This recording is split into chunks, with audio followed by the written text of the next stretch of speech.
Bon meilleur matin, je ne savais pas de quoi te parler ce matin. Puis j'ai décidé de te parler de la méditation. Pourquoi?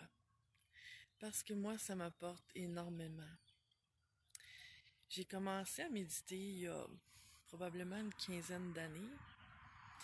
À ce moment-là, j'allais beaucoup dans des groupes de méditation, ce que je fais moins aujourd'hui.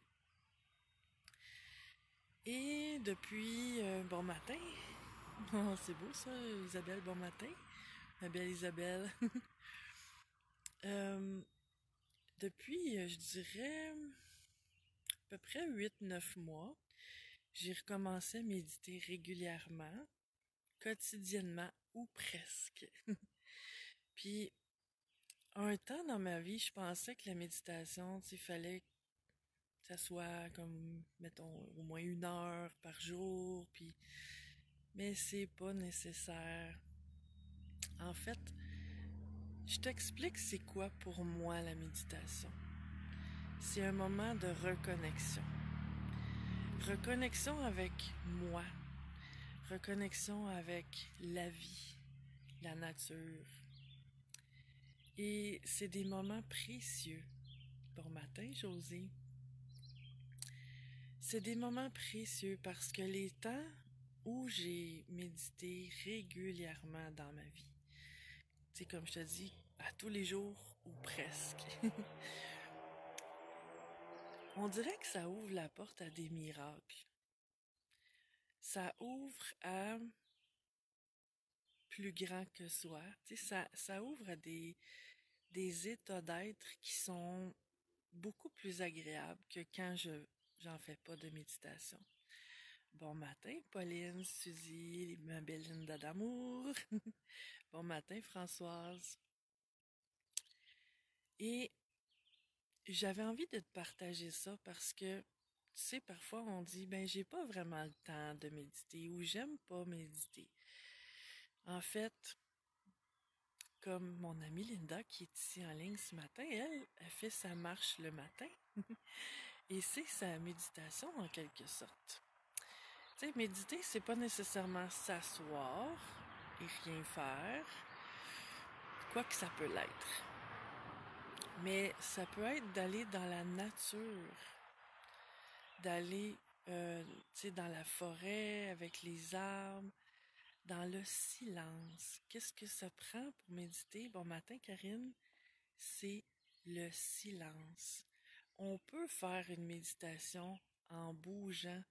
Le tai chi, le yoga, c'est pour moi des formes de méditation. C'est l'intention aussi qu'on y met de se retrouver, de se reconnecter, de créer cet espace-là en soi pour ouvrir à une énergie supérieure en fait. Parce que ça nous sort de nos pensées habituelles. Et ça me, ça me fait penser qu'il y a des gens des fois qui me disent « Oui, mais je suis pas capable de méditer, mon mental n'arrête pas. » Et ce que je pense, moi, personnellement, ça reste mon opinion personnelle, c'est que si tu t'assois 10 minutes juste dans cette intention-là d'être calme et de méditer, puis que ton mental n'arrête pas, ben juste de pas résister à ça, de laisser les pensées passer sans chercher à ne plus avoir de pensée. Parce que juste d'être dans cette énergie-là de je veux plus de pensée, ça en crée. On est fait de même, nous autres, hein?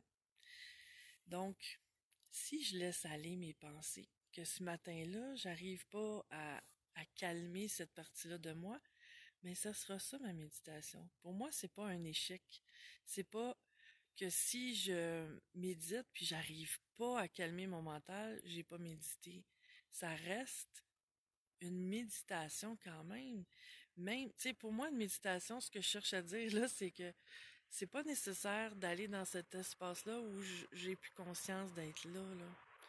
Ça peut être ça, mais c'est pas nécessairement le but recherché. d'aller dans les sphères supérieures. Ça peut juste être d'entrer en soi. Ça peut se faire aussi par la respiration. Quand tu n'arrives pas à calmer tes pensées, concentre-toi sur ta respiration. Fais juste sentir l'air qui entre, puis l'air qui sort. Puis ça peut être ça, la méditation.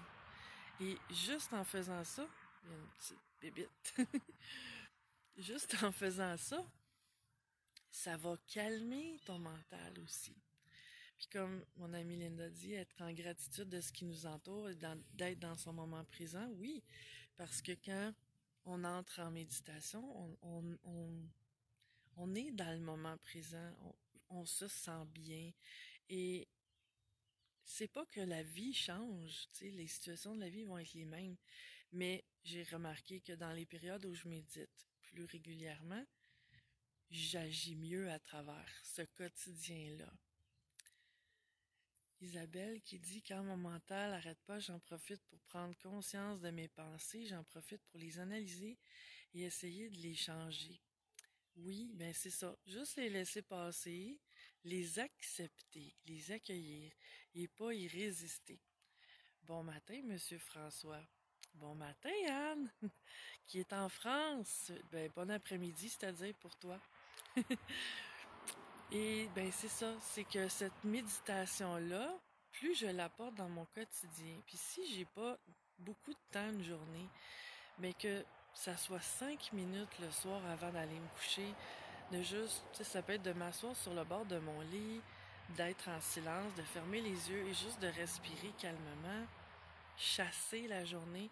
Tu sais, si tu as de la difficulté à dormir, le fait de faire ça le soir, ça va t'aider à mieux dormir. Et en commençant la journée le matin, ça commence-tu bien la journée? Je l'ai fait tantôt avant de faire ce direct-là. Ben merci ma belle-sœur de lumière, Anne. Puis c'est ça, ça apporte une paix intérieure. En tout cas, si tu l'as jamais essayé de méditer régulièrement, je t'invite à le faire. Puis comme je te disais, pour moi, en tout cas, c'est pas nécessaire de réserver 1 heure par jour. Tant mieux si tu peux, tant mieux si c'est possible pour toi. Mais tant qu'à moi, 5 minutes, 10 minutes par jour, c'est suffisant de simplement respirer, rentrer en soi et d'amener cette paix-là. Pour moi, là, la meilleure façon de calmer le mental, c'est de respirer. Puis simplement me concentrer sur ma respiration, mais comment je me sens à travers cette respiration-là. Comment je la sens, cette respiration-là. De sentir l'air qui entre, l'air qui sort, puis tranquillement, mon mental se calme. C'est pas très long. C'est ce que j'avais envie de te partager ce matin, parce que, en tout cas, il y a plein de recherches qui le disent combien la méditation, ça apporte beaucoup de positif dans notre vie. Et j'avais envie de te rappeler ça ou te ramener à ça. Peut-être que tu l'as fait un temps puis que tu l'as oublié, mais je t'invite à le faire. Et sur ce, je te souhaite la meilleure des journées. À bientôt. Ciao.